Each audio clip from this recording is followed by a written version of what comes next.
आज glucose homeostasis पे बात करते हैं। इसका मतलब ये है कि वो क्या तरीका है कि एक नॉर्मल हेल्दी ह्यूमन बीइंग अपने ब्लड में ग्लूकोज के लेवल को एक नॉर्मल फिजियोलॉजिकल रेंज में मेंटेन कर पाता है।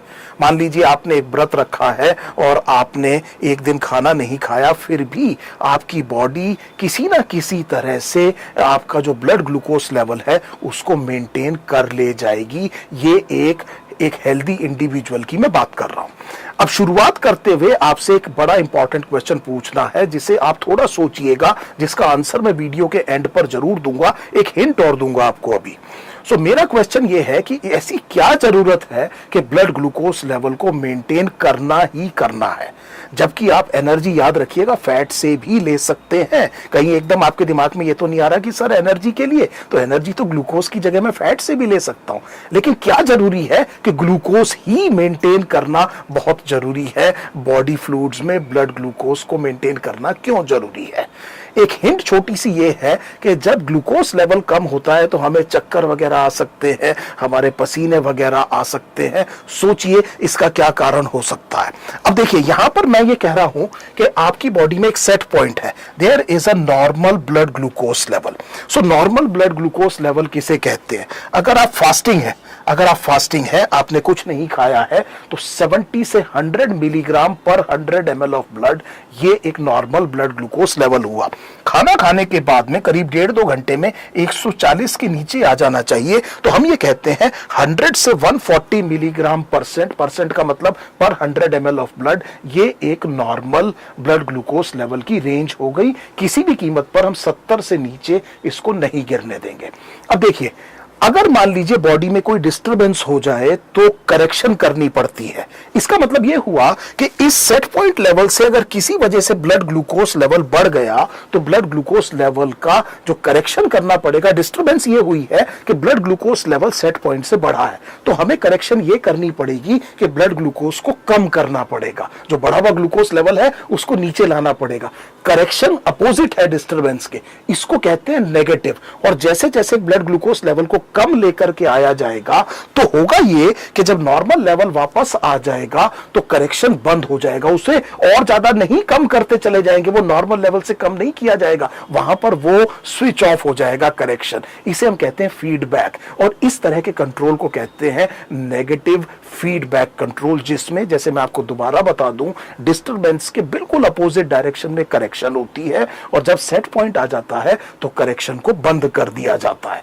मान लीजिए किसी जने ने खाना खाया, खूब सारा खाना खाया, और काफी जब फूड खाया तो उसका ब्लड ग्लूकोज लेवल बढ़ गया। इमीडिएटली आपको यह पता चल गया कि एक डिस्टरबेंस क्रिएट हो गई है। अब इसको सेंस करके जो एंडोक्राइन ग्लैंड है पैंक्रियास, वो एक हार्मोन सिक्रीट करेगा, इंसुलिन। दो क्वेश्चन इंपॉर्टेंट है, एक तो ये है कि एंडोक्राइन पार्ट को कहते क्या है, पैंक्रियास के एंडोक्राइन पार्ट को क्या कहते हैं, और उसमें कौन सा वो सेल है जो इंसुलिन सिक्रीट करता है। तो islets of Langerhans endocrine pancreas को कहते हैं, बीटा सेल्स सिक्रीट करते हैं इंसुलिन। दूसरा क्वेश्चन ये है कि इंसुलिन का केमिकल नेचर क्या है। इंसुलिन एक पेप्टाइड हार्मोन है। ये इंसुलिन लेवल जब जब बॉडी में इंक्रीज हुआ, इंसुलिन सिक्रीशन शुरू हुआ, तो ये ब्लड ग्लूकोज को कम करेगा। याद रखिए, मुझे करेक्शन इस डिस्टरबेंस के अपोजिट करनी है, ब्लड ग्लूकोज को कम करना है। प्लीज, तीसरी बार मैं कह रहा हूं, ब्लड ग्लूकोज को कम करना है। तो मैं क्या कर रहा हूं, मैं इंक्रीज करा रहा हूं ग्लूकोज अपटेक, मैं इंक्रीज करा रहा हूं यूटिलाइजेशन, इंक्रीज करा रहा हूं स्टोरेज। किसके द्वारा? कुछ सेल्स के द्वारा। कौन कौन से सेल? खास तौर पे याद रखिए, आपकी फैट में जो सेल है एडिपोसाइट, मसल, और आपके लिवर का जो सेल है हेपेटोसाइट।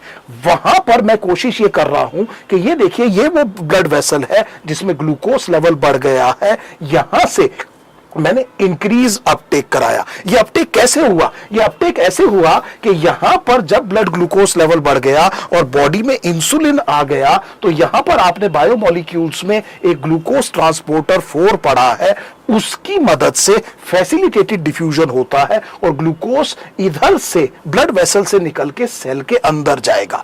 फिर इस ग्लूकोज से एटीपी बना लेंगे, इसको यूटिलाइज किया, और ज्यादा होगा तो उसको स्टोर करके ग्लाइकोजन बना लिया जाएगा। तो हुआ क्या है, देखिए, इंक्रीज ग्लूकोज अपटेक हुआ है, इंक्रीज यूटिलाइजेशन हुआ है, इंक्रीज स्टोरेज हुआ है। जिन सेल की हम बात कर रहे हैं वो आपको समझ में आ गया। और क्योंकि ग्लूकोज यहां से निकल के यहां जा रहा है तो ब्लड में ग्लूकोज लेवल क्या हो गया बेटे, कम हो गया, और इस तरह से ब्लड ग्लूकोज लेवल वापस नॉर्मल कर दिया गया। सो उम्मीद है ये बात समझ में आ गई। ये याद रखिएगा कि इस नॉर्मल रेंज के आते ही ये करेक्शन स्विच ऑफ होगा, इंसुलिन आना बंद हो जाएगा।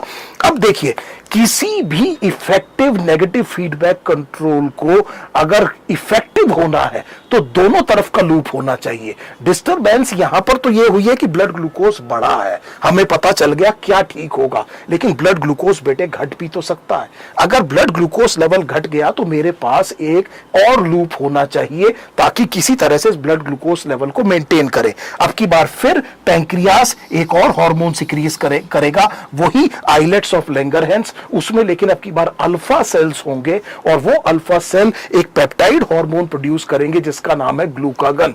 याद रखिए, ब्लड ग्लूकोज घटा है, मुझे बढ़ाना है। सो बिल्कुल उल्टा काम क्या होगा, एक तो नए तरीके से ग्लूकोज बनाना शुरू होंगे। आप ये शब्द देखिए, बीच में ये शब्द है नियो। सो ये शब्द क्या है, नियो। नियो का मतलब है न्यू, नॉन कार्बोहाइड्रेट सोर्स से ग्लूकोज बनाना। कौन कौन से नॉन कार्बोहाइड्रेट सोर्स आप जानते हैं जिससे ग्लूकोज बनाया जा सकता है? एक तो मुझे पक्के तौर पे पता है, आप तुरंत आंसर दे रहे होंगे सर, प्रोटीन से बनाया जा सकता है, बहुत से ग्लूकोजेनिक अमीनो एसिड होते हैं, आप बिल्कुल ठीक है। दूसरा बेटे लैक्टिक एसिड से बनाया जा सकता है। तीसरा ग्लिसरॉल से बनाया जा सकता है, इसको हम कहेंगे ग्लूकोनियोजेनेसिस। जो लिवर में स्टोर है ग्लाइकोजन, उसको तोड़ करके ग्लूकोज में कन्वर्ट करके ब्लड में पहुंचाया जाए ताकि ब्लड ग्लूकोज लेवल बढ़ाएं, और इसके अलावा अपटेक कम कर दें बाय बॉडी सेल। इन सब की वजह से ब्लड ग्लूकोज लेवल क्या हो जाएगा, इंक्रीज हो जाएगा। और फिर जब नॉर्मल ब्लड ग्लूकोज लेवल आ जाएगा तो ये करेक्शन स्विच ऑफ होना चाहिए। तो हमने दोनों लूप देख लिए। अब देखिए ये कि इंसुलिन तब आया था जब ब्लड ग्लूकोज बढ़ा, उसने ब्लड ग्लूकोज को घटाया, इसीलिए इंसुलिन को हाइपोग्लाइसेमिक कहेंगे। हाइपो का मतलब होता है कम, ग्लाइसीमिया मतलब ब्लड ग्लूकोज की बात हो रही है, ये ब्लड ग्लूकोज लेवल को कम करता है। और ग्लूकागन की अगर हम बात करेंगे तो वो हाइपर ग्लाइसेमिक है। क्यों? क्योंकि उसने ब्लड ग्लूकोज को इंक्रीज किया है। सो एक ब्लड ग्लूकोज घटा रहा है, एक ब्लड ग्लूकोज को बढ़ा रहा है, और इन दोनों को एक दूसरे का एंटागोनिस्ट कहा जाएगा। एक और बात याद रखिएगा, यहां पर इनको जो कंट्रोल किया जा रहा है वो डायरेक्ट ह्यूमोरल लेवल से किया जा रहा है। बॉडी फ्लूइड के अंदर ग्लूकोज का लेवल वो डिसाइडिंग फैक्टर है जो इनके सिक्रीशन को रेगुलेट करता है। उम्मीद है ये बात आपको समझ में आ गई होगी। एक और क्वेश्चन बताइए, क्या कोई और हार्मोन है जो ब्लड ग्लूकोज लेवल को बढ़ाता है?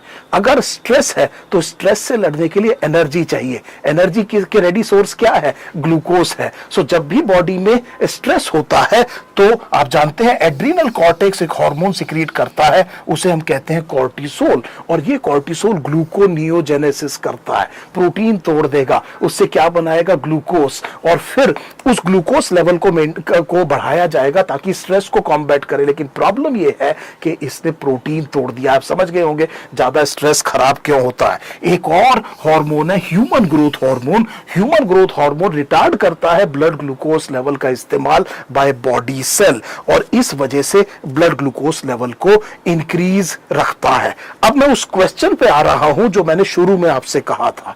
देखिए, न्यूरॉन एक ऐसा सेल है जो केवल और केवल ग्लूकोज इस्तेमाल करेगा ordinarily. Please try to understand this very very clearly. बाकी बॉडी सेल फैट से भी एनर्जी ले सकते हैं, लेकिन न्यूरॉन केवल ग्लूकोज को प्रेफर करेगा। ये वो वजह है कि ग्लूकोज को मेंटेन करना ही पड़ेगा। मैंने बाकी बॉडी सेल्स को रिटार्ड करा भी दिया, अगर ग्लूकोज अपटेक तो कोई बात नहीं, उनसे ये कहूंगा कि वो क्या इस्तेमाल करें, फैट इस्तेमाल करें, पर मुझे न्यूरॉन खराब ना हो जाए इसके लिए ब्लड ग्लूकोज लेवल मेंटेन करना होगा। आप जानते हैं कि न्यूरॉन का डैमेज परमानेंट हो सकता है, इसीलिए किसी जने को अगर हम इंसुलिन देते हैं तो उसे ये कहते हैं कि अगर इंसुलिन लेने के बाद में कोई चक्कर आए, कोई इस तरह की चीज हो, ब्लड ग्लूकोज लेवल कम होने के सिम्टम्स हो रहे हो, तो उस टाइम चीनी खा लेनी चाहिए। उम्मीद है एक काफी इंपॉर्टेंट कंसेप्ट आपको समझ में आया होगा। बहुत जल्दी एक और कंसेप्ट के साथ आपसे मिलता हूं।